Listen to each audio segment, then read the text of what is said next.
Welcome to Canada's most irreverent talk show. This is the Andrew Lawton Show, brought to you by True North. Hello and welcome to you all. It is Wednesday, November 16th, 2022. Canada's most irreverent talk show is about to begin here on True North. You're tuned in to the Andrew Lawton Show, and I thank you very much. It was a bit of a slower day before the Public Order Emergency Commission, but I am going to talk about what's happened there because I think in general we're seeing the culmination of all of this evidence and testimony and documents and all of that coming forward, which is continually chipping away at, if not completely eroding, the federal government's narrative about the necessity and the justification of the Emergencies Act. So we're going to talk about that in a little bit of depth later on.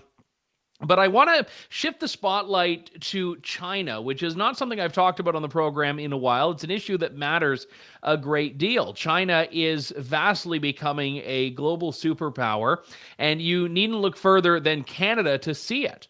But on the global scene, it's incredibly important to start paying attention to this. One issue which doesn't get nearly enough attention is China's Belt and Road Initiative. This is a multi-trillion-dollar investment plan that basically entraps the developing world in economic colonialism. But when you go to places like in the Caribbean or in Africa or poorer Asian countries, you'll see all these brand new airports, bridges, highways. It's all paid for by China. And some have said this is debt trap diplomacy. No matter what, it is China extending its tentacles very far so that there are trade networks connecting China with all reaches of the globe. It's flipping around the old 15th century or 16th century mercantilism to the benefit of China and the Politburo. And it's not just economic influence, though. It's also security influence as well. There has been a vast infiltration of global institutions such as governments, academic institutions, private sector organizations, corporate cultures that have seen Chinese state operatives take on, in some cases, very prominent roles. In many cases, it may be to advance the Chinese Politburo's agenda. Maybe it's just to create economic ties. In some cases, it is for the direct purpose of espionage. Just this week, we had espionage charges against a Chinese operative who had been working for Hydro-Quebec. Now, what it is that he wanted from Hydro-Quebec that China was interested in, I have no idea, but the RCMP has accused Yue Shang-Wang, who was a researcher for Hydro-Quebec, of espionage, and they have now charged him and said he was illegally doing work for Chinese institutions well employed at Quebec's hydro regulator. This is just one of many cases. We still don't have answers on exactly what was happening by those researchers that were employed at Canada's only Level 4 biolab, the lab in Winnipeg, which the government has gone through painstaking efforts to conceal the documents connecting to that investigation. So the evidence of Chinese infiltration is vast and ongoing. We keep finding more and more examples of this, not to mention politicians who have been compromised by China. In the U.S., there was that Democrat presidential candidate Eric Swalwell a couple of years ago. In Canada, CSIS has made claims about Chinese influence of politicians as well, including a former provincial cabinet minister in Ontario, a former federal Conservative member of Parliament, and possibly many more Conservative MPs and Liberal MPs alike. That was not meant to be directed at one party. It's that we know for a fact China has tried to support a network of 11 federal candidates. And this was in the 2019 election. They put money towards this. They may have spread misinformation to go against incumbents, but 11 federal candidates, not all of them liberal. And this list has not yet been presented of exactly which candidates we're talking about. We know in one case that Kenny Chiu, who will be on the show in just a few moments' time, he was targeted by the Chinese Politburo. Now, not targeted with support, targeted with opposition. Perhaps they didn't like his strong support of Hong Kong and his criticism of the Chinese regime. But we know that China was using Canadian institutions and Canadian networks to funnel money towards its chosen politicians. And what are we supposed to say about this as a country? Well, it's no big deal. It's no big threat. The world is still treating Chairman Xi Jinping as being the partner in climate, because if you are a partner in climate, it doesn't actually matter what else you do. You can get a seat at the big boys' table. And when it comes to criticizing China's genocide of Uyghurs in its Xinjiang province, even then, Justin Trudeau will clam up and refuse to call a spade a spade. This is what happened when he was asked about this on one of his foreign junkets this week. Today, you took an emotional tour of Cambodia's Genocide Museum. Tomorrow, you're going to be at the G20 with China. The Canadian Parliament has already called China's treatment of the Uyghurs a genocide, so why haven't you?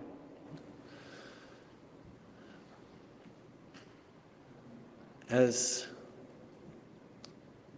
I've seen when I visited the Shoah Memorial, the Holocaust Memorial in Israel, as I've seen as I visited the Holocaust Memorial, the Genocide Memorial in Rwanda,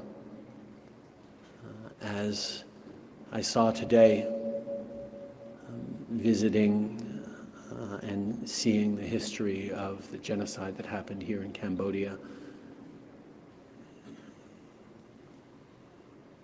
The word genocide, acts of genocide, are things to be taken incredibly seriously as a world. And we have objective, historical, expert processes to put in place those words and those designations. We continue to call out vicious human rights abuses around the world, including against the Uyghurs in Xinjiang by the Chinese government.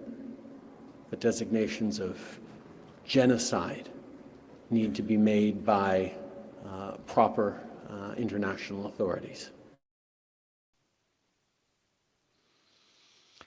So he takes that little awkward pause there, says, well, remember, genocide is a big word, and we don't just like throwing around those big words. And, that might be a defensible position if Justin Trudeau hadn't used the word genocide to describe his own country.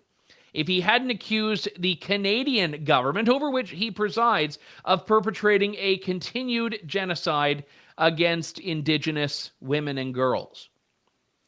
Now, if you're going to be the guy that says, you know what, we really want to think carefully about using the word genocide, that's perfectly fine. But don't use it against yourself and not against China and expect that you're not going to get called out on that. But as we've seen, Justin Trudeau has a big China-sized blind spot in his foreign policy. Like I mentioned, when it comes to climate change, he's all about working with China, hobnobbing away. He will have the frank discussions. He'll finger wag about the abduction of the two Michaels. But when push comes to shove, where is the tough talk? And I think it's important to play this clip that's been going viral from Bali, the site of the G20 summit, where Justin Trudeau had a bilateral meeting with Chairman Xi.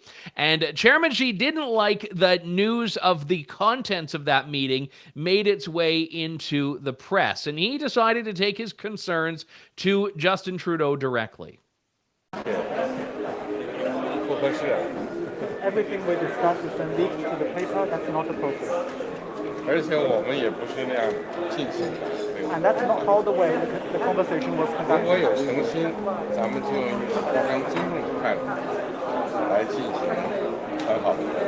If there is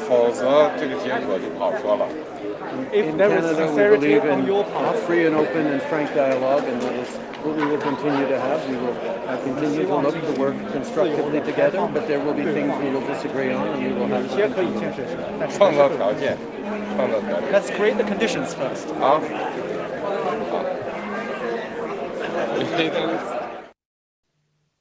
Now, I'm not going to take Chairman Xi's side here just to own the libs, as they say. I think the Chinese regime is an absolutely terrible institution. I think Chairman Xi is a terrible man. And I think that world leaders who kowtow to him, like the World Health Organization did, like Justin Trudeau has at times, should be ashamed of themselves.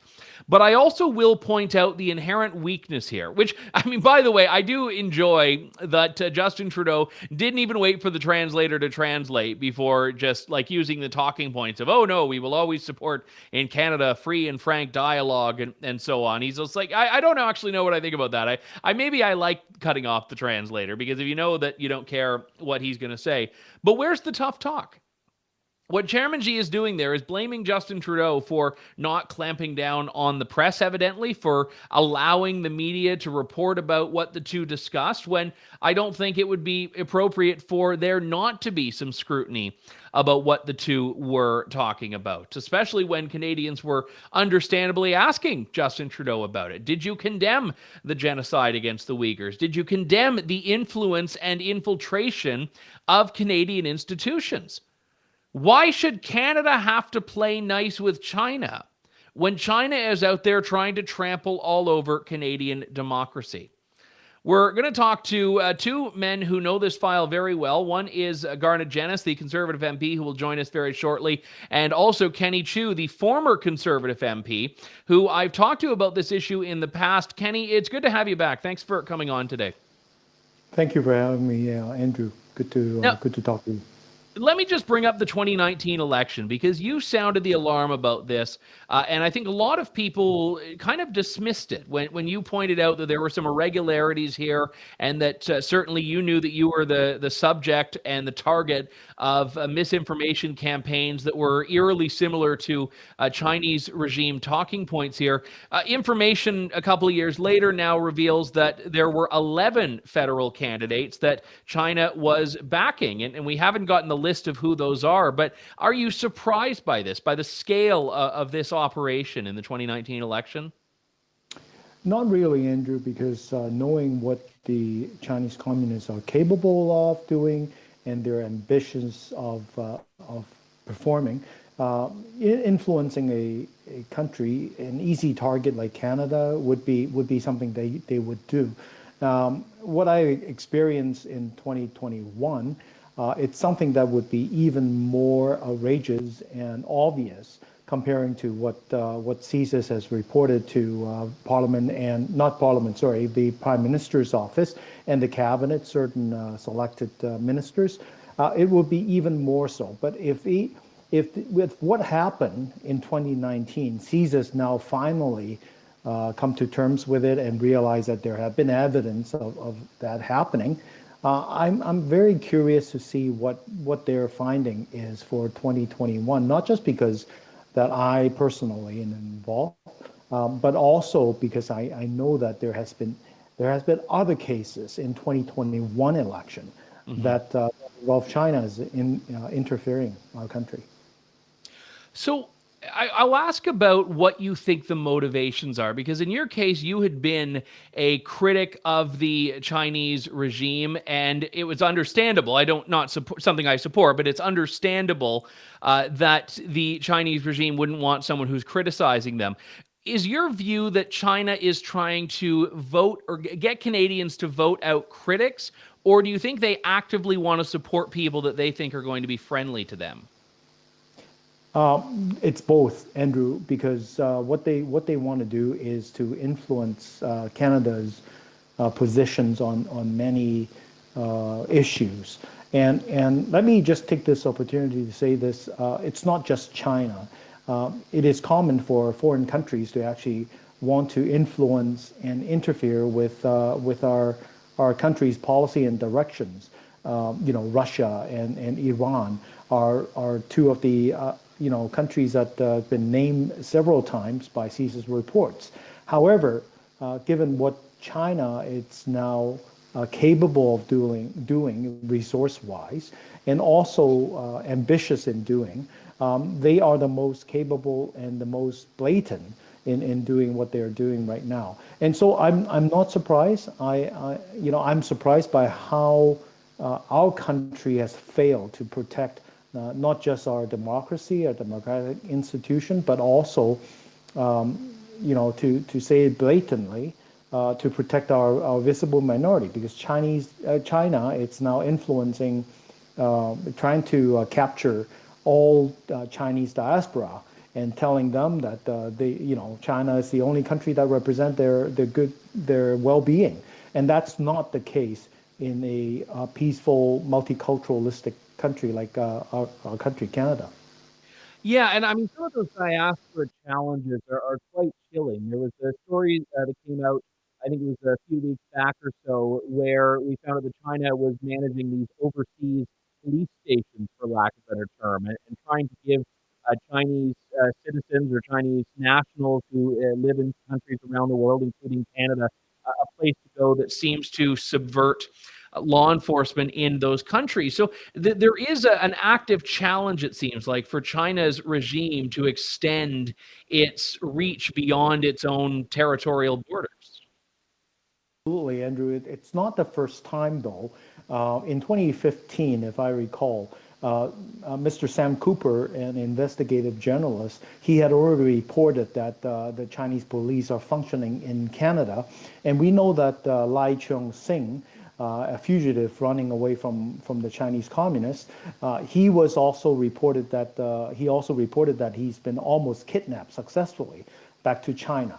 The only difference is the CCP now they have activated people in the diaspora into providing a location and to help them in doing so, and that is very dangerous because it now involves Canadian citizens doing what they're not supposed to do and violating what they're promised to Canada. So I know it's not a silver bullet solution, I'm assuming, because we're talking about an infiltration that takes place on a variety of fronts. We know there's influence in academia, clearly in politics, in elections, and in media. But what do you think is the first step to getting serious about this?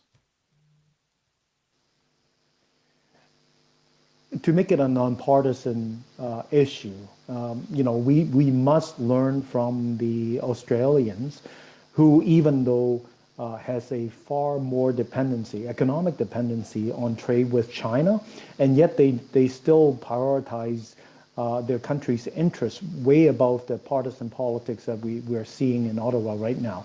And if we do that, if the Liberals are more cooperative with the NDPs and the Conservatives, for example, labeling what's happening in Xinjiang, China, as genocide, say, for example, upholding what Canada's long respected value of human rights and rule of law, et cetera. Well, you know what? China will get the message. China gets the message that it doesn't matter who is in Ottawa, who is the government. This is a national interest that they will be upholding. However, by not doing it, by not exercising their political responsibility, we are actually sending out a message to the Iranians, the Russians, and the Chinese that we're weak. We're countries that are naive, that are idealistic, and we're not serious about protecting our own interests. Why do you think this is such a blind spot for the Liberals? Because there's a large Chinese Canadian community in this country, and almost everyone I've met within that community is a proud and patriotic Canadian. And the reason they're here, by and large, is because they were trying to get away from the Chinese regime. And I'm not saying there aren't some that may be here that are still loyal to that government. But by and large, I would think, from my experience, that Chinese Canadians want the government here to take a strong position. So why do the Liberals find themselves having so much difficulty doing that? In my own opinion, I believe is a liberal idealism. It's a byproduct of marrying liberal idealism with a very crude benefits in doing trades, in getting money, and getting donations. We know that the Prime Minister, just by doing dumplings, he got tons of donations from many of these very wealthy immigrants and also citizens.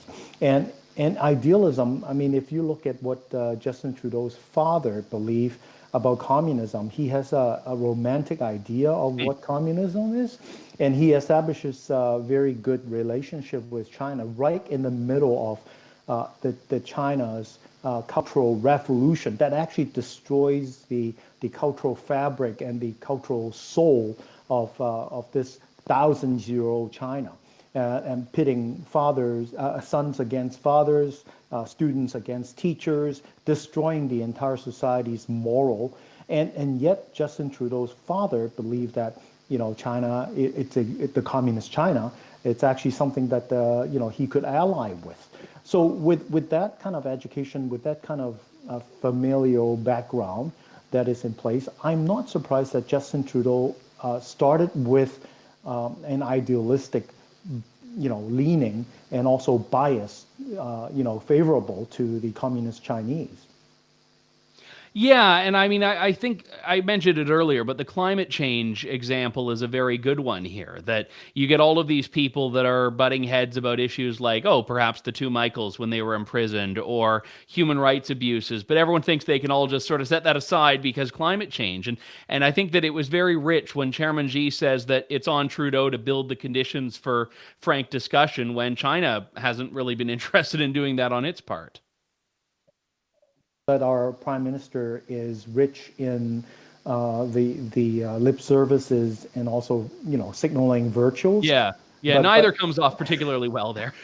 but he is extremely weak in actions and showing the actions, the steps that he's willing to take. For example, I mean, yes, I'm a conservative MP. I was a conservative MP, but I don't support the Conservative because I'm a Conservative MP. I supported it because I think that they have done something right. Stephen Harper, for example, year after year has been asserting Canada's northern Arctic sovereignty by visiting it and having exercises there. What has Justin Trudeau done in those areas? And we know that Russia is now eyeing it, and even the People's Republic of China, it's actually eyeing our Arctic sovereignty and regions right now. So, if you are serious about, running a country, you have to act like a leader. You have to actually take some tough stance. And unfortunately, Andrew, I haven't seen that from Justin Trudeau much. Former Conservative MP Kenny Chiu, thank you so much for your insights as always, Kenny. Good to talk to you. Thank you, Andrew. Thank you. Yeah, and I think, look, I don't look at that little exchange between Justin Trudeau and Chairman Xi and say that, oh, well, yeah, Chairman Xi really told Justin Trudeau. No, I think it's actually embarrassing. It's embarrassing for everyone. It's embarrassing that Chairman Xi gets to just waltz all around and walk all over and smack talk politicians with impunity. And it's embarrassing that Justin Trudeau puts out the image that he's the kind of guy you can do that to, that he does not, whatever you think of Donald Trump, who I know just got back into politics yesterday, if he ever even really left, by announcing his bid for the Republican nomination in 2024, do you ever think in a million years that Chairman Xi would have done to Donald Trump what he did to Justin Trudeau today? Again, whatever you think of Donald Trump, no one would try that with him, least of all China. And I think there's a lesson in that. Not that Justin Trudeau needs to be like Donald Trump, but that we are not just hapless bystanders, unable to do something about it. Yes, we have to accept that we have a disparity in size and power and influence and economic strength. That's all true. But just because we are smaller and less powerful and less wealthy than China does not mean we as a country are doomed to let China walk all over us. But we have to start taking these things seriously. And people can ask the question, well, what do you expect Canada to do? Well, I mean, what's that old line that a journey of 1,000 miles begins with a single step or something schmaltzy like that? We can talk about the things that we aren't doing right now. We are not taking our domestic security against foreign threats very seriously.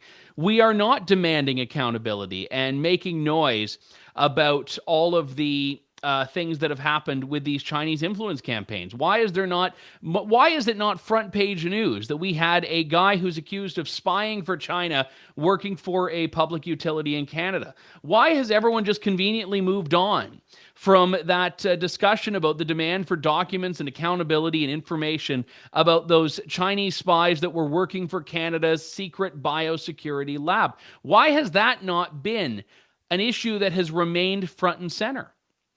Why have we not started demanding politicians tell us who the 11 candidates were? Who did China want to win in 2019?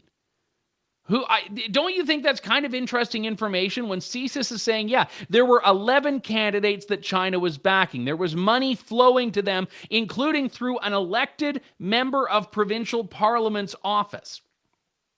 So you have an elected MPP who is either deliberately or unknowingly serving the interests of China, according to our intelligence agency, the Canadian Security Intelligence Service. This strikes me as the kind of stuff that a serious country would be interested in getting to the bottom of. But I'm becoming more and more convinced that Canada is not interested in being a serious country. We'll cover this more, and I would say that the Globe and Mail has done some tremendous work on this. Global News has done tremendous work. I'm not saying that the media is not covering China. I'm saying that the government needs to be taking this seriously, and you have to look at what on earth is wrong with them when they don't. And you cannot separate their relative inaction on some of these things from the fact that Liberals were clearly the beneficiaries, at least in large part, of this alleged Chinese influence of our elections. So take from that what you will. I want to talk about the Public Order Emergency Commission process here for a couple of moments, because this is something that continues to go. Nothing as explosive today as what we heard yesterday from notably the Commissioner of the RCMP, Brenda Lucki. But still some interesting revelations that I think we didn't get a chance to talk about yesterday that I would argue are fairly significant for us to understand what's going on here. And I want to first remind you, this is a clip from former Deputy Public Safety Minister Rob Stewart, that no intelligence bureau or law enforcement agency identified any CSIS threat act. Take it away, Rob.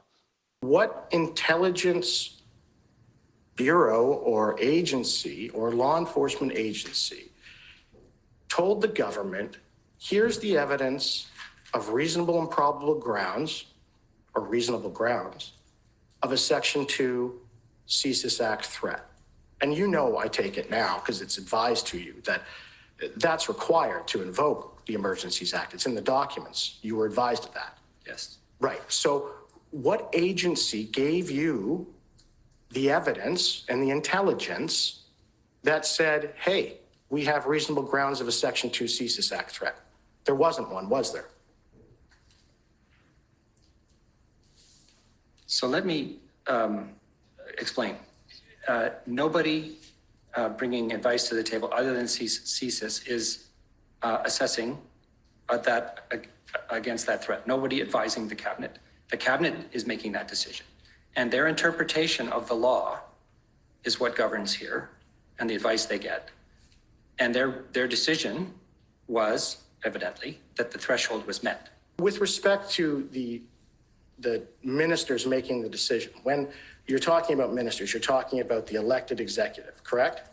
I am. All right. So the Prime Minister. Among others. Right. To your knowledge, what training in national security and law enforcement does the Prime Minister have? I couldn't answer that question. Yes. Can you agree with me that he doesn't have any, to your knowledge? I couldn't answer that question. I'm sorry. All right. You have the RCMP, you have CSIS, you have the entire intelligence apparatus in the federal government, and none of them said that this threshold was met, did they? They weren't asked. Okay. I thought it would be useful to go through exactly what is required for the Emergencies Act to be justified. Because there seems to be, certainly if you follow the Twitter discourse on this, a fair bit of misinformation circulating where people who just don't like the convoy and are satisfied with the fact that it was brought to an end believe that that Machiavellian truth that the ends justify the means applies here, which it doesn't. I went on a somewhat lengthy Twitter thread this afternoon in which I talked about this. And I said, point blank, you do not need to support the convoy to oppose the Emergencies Act. There are plenty of people that opposed the convoy, didn't agree with the message, didn't agree with the tactics, whatever, but also understood that the Emergencies Act was a profound overreach. And I think it's important, before you just talk about whether you liked the outcome or not, I encourage people to actually read the law. And I'm going to do this. We're going to go back to civics class for just a moment here. Two laws in particular that are relevant. One is the Emergencies Act, And speaking of CSIS, the other is the Canadian Security Intelligence Service Act. Now, both of these acts contain information that is critical to defining when the Emergencies Act can be used. And the first thing we need to realize here is that Justin Trudeau invoked a public order emergency. So there are other things in there. There are public welfare emergencies. There are war emergencies.